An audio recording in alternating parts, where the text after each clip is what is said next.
Learning about the different issues that we deal with in our everyday life. That includes depression, that includes anger, that includes many different things. That includes many different things that we deal with in our everyday life. So what we're gonna do today is we're going to take those issues that we deal with and we're going to learn how it affects the decisions that we make. So the title of today's message is, Are You Called or Chosen? And we come from Matthew 22 and 14. It's, Are you called or chosen? Alright, so the scripture reads, For many are called, but few are chosen. Many are called, but few are chosen. This is a teaching that is twofold. I want you to understand this clearly. It is twofold. The first one is, are you chosen? Because many are called, are you chosen? And here's the second part. Where are you chosen to?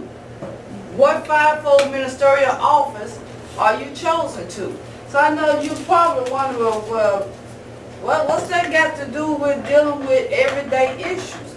Sometimes we can allow depression, anger, whatever different things that we're going through, sometimes we can allow those things to hinder us from walking in the true calling that we're called to do. Amen. Sometimes we can let lack of being humble, we can let that hinder us from walking in the true calling that we're called to do. So what we have to do is, we have to learn what our calling are. And it's not just what somebody tell you your calling is. You have to learn what is your true calling. And you have to know how to recognize that that's your true calling.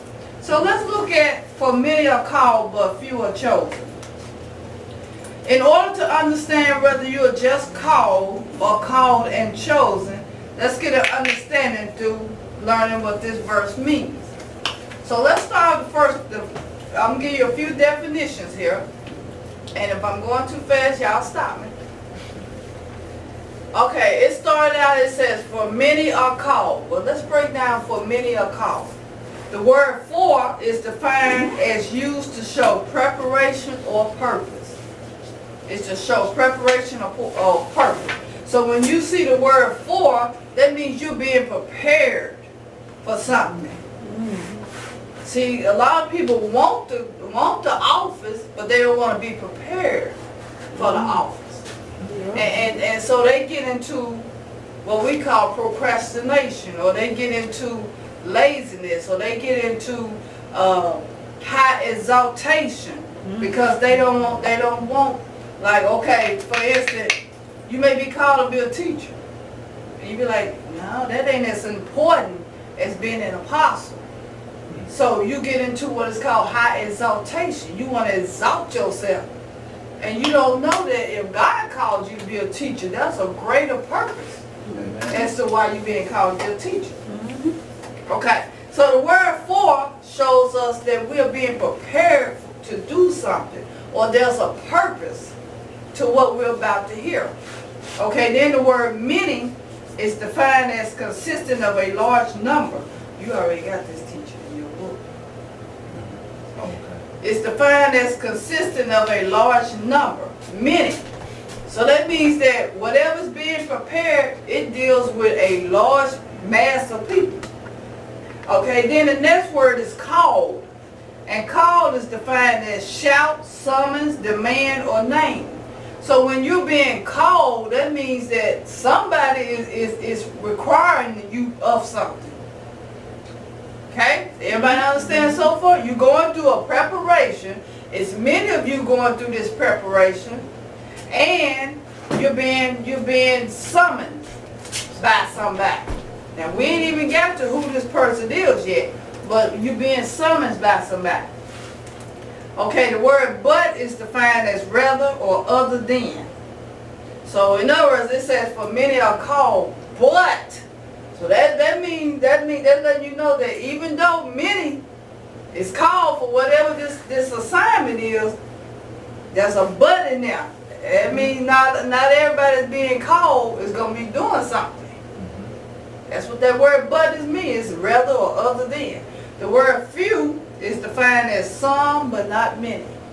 So remember, the word many means a large number. So now it's starting to shrink when you get over here where it says few. So many are being called, but only a certain number is going to be chosen, which is defined as favor. Favor. So now, if you're not called for a particular office, don't get discouraged. And I'm finna break that down just a moment here. Okay, a purpose is required, and a notice went out to a large number in a summons. In the midst of a large number approaching for this purpose, rather than all of that large number, only some, not many, has been found favor to carry out this purpose. So the way we're going to look at this, we're going to look at this in a sports illustration. That's how we're going to look at it, in a sports illustration. Now remember, if you're dealing with anger, depression, abuse, verbal abuse, schizophrenia, bipolar, sometimes you get into a place of confusion. Remember we was talking last week about confusion. Sometimes you get in a place of confusion and you be thinking, oh, I was called over here. And then as you're going down that journey, you start to realize, no, maybe I weren't. And then there's a consequence to that. So let's go with the first one. Okay. Now, in school during football season, the call went forth for those who want to play football. Yeah, we all have dealt with that.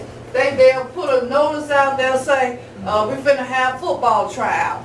And then they'll put a sign-up sheet on the wall, and you can come sign your name if you want to try out for football. Okay, we're going to start out with football. Okay, so a whole bunch of people come sign their name up there because they want to try out for football. Now, they ain't really thought about, am I talented enough to play football? They ain't thought about disciplined enough? If I'm disciplined enough to play football, because you know football is a contact sport. Yeah, am I good enough? Am I good enough? You know, am I focused enough? Because you got to be focused when you're playing football, because they coming at you, they charging at you, and if you ain't focused, you gonna get ran over. And if you ain't smart, if you're not a team player, and if you ain't smart, well, you don't know which way to go, what position you're supposed to be doing. So right. you gets in the way. Right, because the coach gonna give you some plays now, so you got to understand them plays. Right. So you got to have some type of talent, right? Yeah. So if you're at a place of confusion because you're dealing with a lot of anger, or you're dealing with a lot of frustration, or you're dealing with a lot of different mental and emotional issues, you ain't focused. Right. So you see that call, you hear that call, because it says many are called. So you hear that call to play football, you run, put your name on the sign-up sheet. You ain't consulted to see if that's what you need to be doing or not. You just went because it sounds good. I want to be a football player. I want to be out here on the football team. You ain't consulted to see if you in that right position for that. Okay, so then trials come, right? So they start trials. So you coming out there and because they got to get you in physical shape. So they got you exercising, trying to get in physical shape. Some, see, here's where we start weeding out. Some, they like, oh no, this is too much. I can't deal with all this workout. Them the lazy ones. In other words, they want to call themselves football players, but they don't want to do the work. Right? So them lazy ones, they start to fall off. They start missing days, or they just all of a sudden don't come at all. Whatever the case may be, right? So then you got those other ones, they get tired, but they keep pressing on. They keep pressing on. They got the heart, but they ain't got the talent. Okay? They got the heart, but they ain't got the talent.